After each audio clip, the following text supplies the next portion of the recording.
Hello， 大家好，我是 John， 来自美国 Minnesota 的 Midwest Emo 乐团 Tiny Moving Parts 在3月26号第3度来台北演出。乐手巢有幸访问到他们，就让他们直接告诉我们他们在音乐创作上的想法以及现场使用器材吧。We ate a lot of Ichiran on this tour. We were talking, we wanted to do it like every single day because we think it's like the best food ever. Right. That's kind of a highlight. Yeah. In Jakarta, we played Hammer Sonic, and that was really cool. Yeah. It was the hottest outdoor show we ever played. Yeah, it was like 90 degrees Fahrenheit. I don't know what that is to Celsius, but it was super humid. But it was awesome. Like, it was just so many people, and it was a great show. Yeah, one of the biggest Asian festivals, I believe.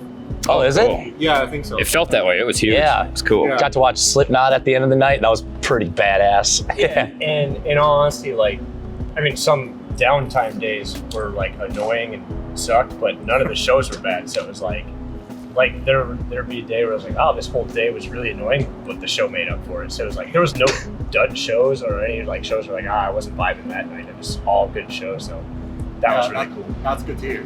Yeah. Well, we brought certain things. I mean, I brought 2 of my Telecasters, a few pedals, like my Line 6 DL4, tuner volume pedal, and my Boss RC30 sampler thing. Right. And then just cables, and that's really it for me. Yeah, no amps or anything else. But then you got your snare drum and Yeah, my snare, my bass drum pedal, and then my Zildjian cymbals. Okay, so so you guys were renting kind of the rest of the stuff. yeah. How things usually go for tours. Yeah, basically everywhere we're not in the U.S., we have the same, like, this limited amount of gear, and it's just enough. Like, it's the essentials. Yeah. Matt, you brought your bass and Yeah, I just have my bass, Sans amp, and a tuner. I used to only just use the bass and the tuner. But then I realized, like, when you're using different amps every night, I'm like, the Sans amp kind of saves it. So I found it a lot easier to sound check when I bring my Sans amp with. But for our pedal boards too, this would actually be quite a show. But we just have, I cut out squares on top of like plastic merch totes or something like that. We just put Velcro on it, and then so your pedal board's like this thick, but you can put it underneath your bass or like everything in the case, and like that's been very convenient because you'll see bands that have to pay to check like their pedal boards and everything, but us, we can kind of maneuver them in everywhere, and then just the pedal board goes underneath the guitar or the bass. So that's it's actually awesome. Yeah. Dylan's pedal board's like in my snare case. Yeah. Oh, we were in Australia last month, and we ran into that Theory of a Dead Man band. Yeah, because they're doing some shows at the same time, and we checked like 4 or 5 bags, and they had to check like freaking 5,000. It was so many bags, like holy crap. Yeah. But yeah, whatever works, I guess. Cases. Yeah, like huge guitar cases that are. And then you cool. see when like the stuff gets loaded on and off the plane, it's usually just getting chucked here and there. So like it's good to have less because there's less to break. Yeah, exactly. Yeah. So I mean, I remember I was on eBay, and I worked at our grocery store in our hometown, our family grocery store, saved up a bunch of money, and just spent it all on that guitar. I basically liked it because I liked Fender. I thought like the Stratocasters and the Telecasters looked really cool. And I remember I saw like that surf green. So I'm like, that's badass, I want that. So I just like bought it out of a whim, and kind of fell in love with it right away. And I still love it. And got 2 more of the same kind because it's kind of like if it ain't broke, don't fix it. Like I love it. I mean, it's I just like the way it sounds so much. You always kept it in the middle position. Yeah, in the middle. Yeah. I always like tape it, or I think the green one we got actually removed, so I don't have to. Because when I'm like strumming, I'll just hit it. Yeah. So got it removed, and then I think my blue one right now is it's like gaff taped up or something like that. But yeah, when I'm like recording, I always like to mess around with different, keep it up high or low or whatever. But live, I just like it in the middle. Yeah, honestly, yeah. I mean, we're pretty simple people when it comes to like tones and all that stuff. Like we're like, oh, this sounds good, let's just do it. Kind of like really punk rock, just kind of on the it sounds good enough, let's go, kind of a deal.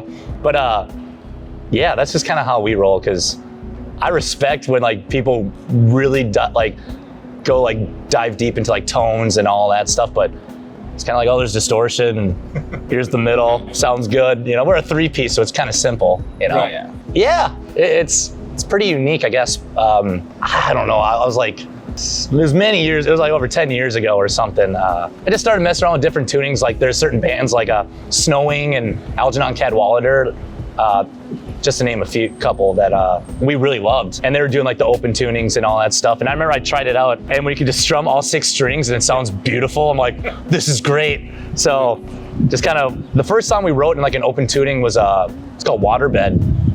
And I remember we just absolutely thought that was cool. It was like just totally different sound from like a standard tuning or a drop D tuning. Right. So kind of was pretty addicted to the tuning then, and just kind of kept messing around, and yeah, it's kind of like opened like new doors, you know? I guess so. Yeah. Yeah.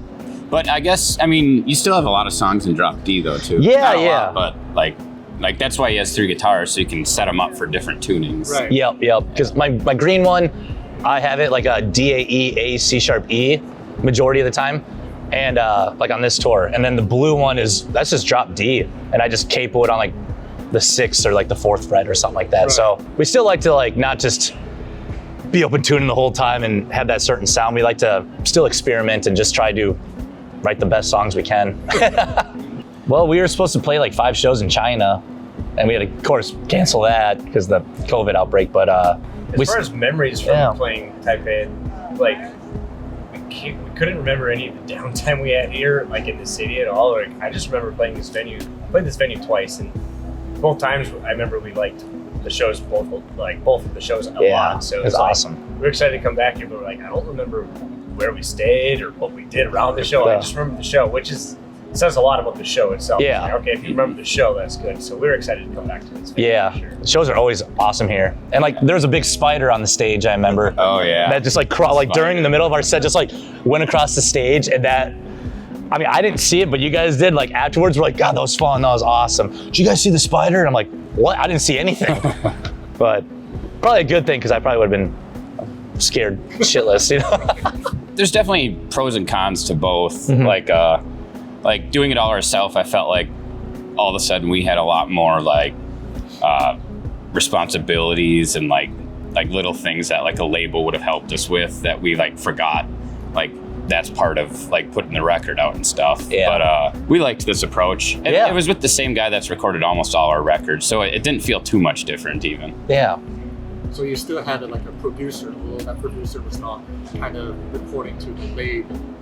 Yeah, correct. Yeah, there was just no middleman basically. Yeah, because our producer, his name's Greg, and he lives out like by Minneapolis, and he's done This Couch, Celebrate, Swell, Breathe, and then basically majority of our discography. So really great friend of ours, and it's comfortable being with him.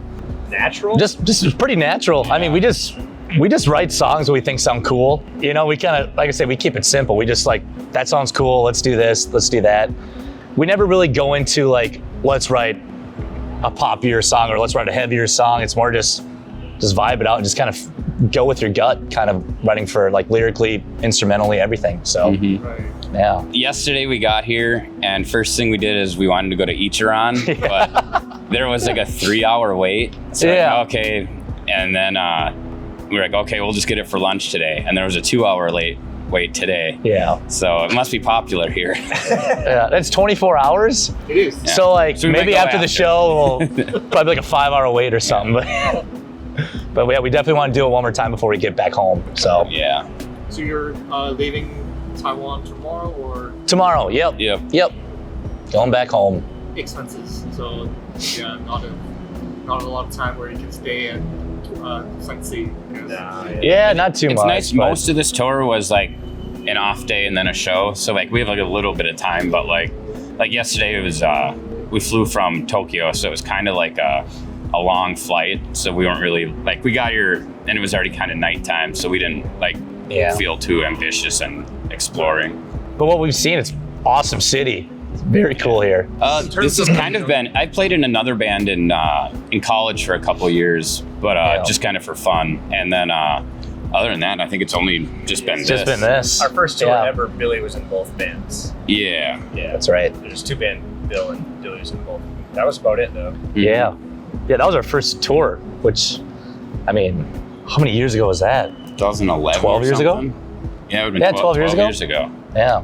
Oh God, I mean, I'm not picky at all. If it has distortion, I'm a fan. You know, I mean, like was it the JC 2000 or the Marshall? JC 2000. Yeah. I feel like that's been like every single show or majority of the shows, and I like it. I just turn up the treble, the presence, and basically like I used to do like distortion clean, and like I used to have like a huge pedal board, but I kind of slimmed it down now. Less things to go wrong.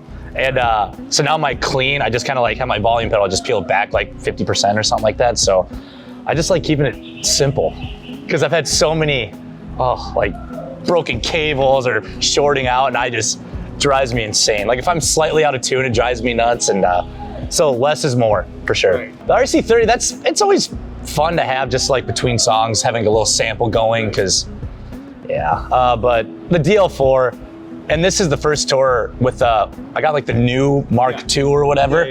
And I like it, but I think I'm gonna go back to like the old one because my friend from the cities, he basically put new switches in it and everything, and I don't know. I feel like when I do like the stutter effect, Right. You know, it's like you turn it off, turn it on. I feel like the new pedal like saves it temporarily. So like when I hit it again, it just repeats what I did like a minute ago, and I don't like that. I want it to be new. So I'm still kind of learning more about it, but I think I'm gonna go back to the original OG DL4. Yeah, I've been through 4 of them now though, because they keep breaking. I mean, I break them like every single tour. Wow. So it's kind of like a love-hate relationship with that pedal, but when it works, I love it. I mean, I use it a lot of songs, and it's fun. It's just cool.